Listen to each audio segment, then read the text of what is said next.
So we mentioned a little earlier that Cisco Stealthwatch Cloud has public cloud monitoring. There is also private monitoring as well. Generally, when we look at public cloud monitoring, we're looking at those bigger cloud providers. So we saw a slide similar to this earlier, but we can think of some of these cloud environments as though they are things like, AWS or Google Cloud Platform or Azure, okay, big common ones.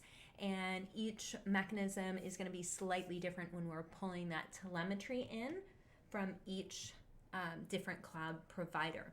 Now, when we look in AWS's environment, we have the ability to use those VPCs for easy integration.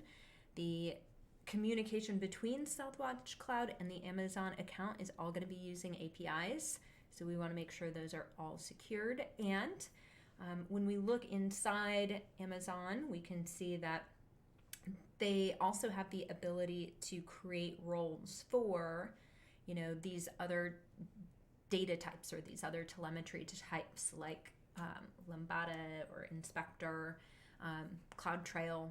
These are just some of the different services that can be supported.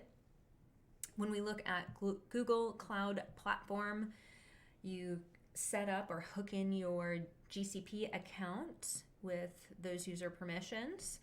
Again, we're going to be using that OAuth, and we want the data that's coming from our virtual private cloud to get eventually pumped or pushed over to our Stealthwatch cloud so that we can review and read those logs. Generally, it's only going to be read only, not read write. And then as far as our Azure account, we can hook in all of those Azure resources using network security group logs. And even though they don't have a dedicated slide, we can support Kubernetes as well.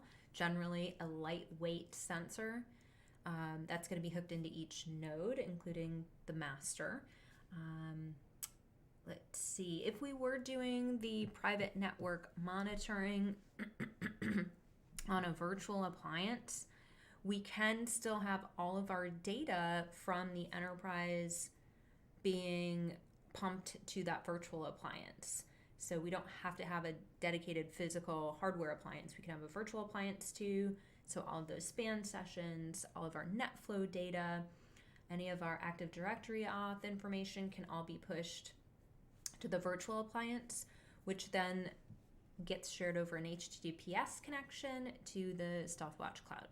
So lots of different ways to integrate your public and your private network monitoring. So we can see a couple different ways to implement this. As far as looking at things like the private network monitoring within our, let's say, local area network or within our enterprise, we can still do all of that east to west management traffic, span traffic. We still have visibility in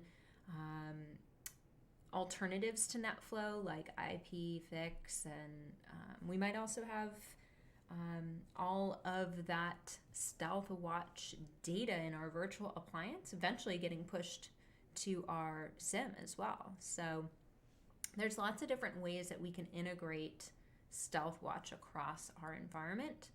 And this can be used for things that might be out of compliance, or if we want to run vulnerability reports.